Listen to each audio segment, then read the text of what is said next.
Have you ever tried to cook meat or scrambled eggs in your stainless steel pan and it just sticks?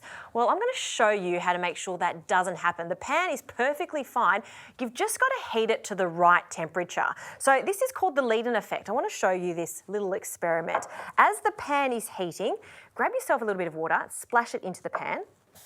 And you can see how it's just staying still and just evaporating slowly. So that just means that you've got to heat the pan up a little longer. So you want to give it about 2 to 3 minutes. Let's try again now.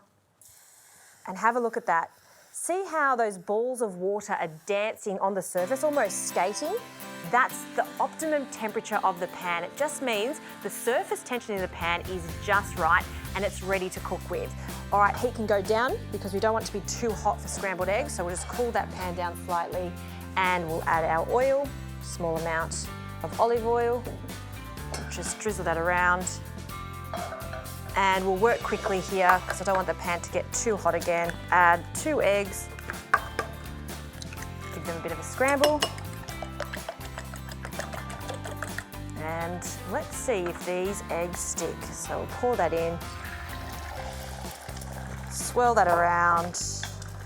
And you just want to give it a moment, start cooking, and have a look at that.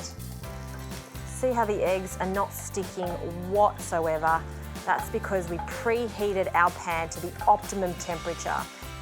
So if you've been avoiding using your stainless steel pans at home because you're worried about it sticking, well, now you know you need to preheat your pan correctly. And of course, it's also really important to use a really good quality pan.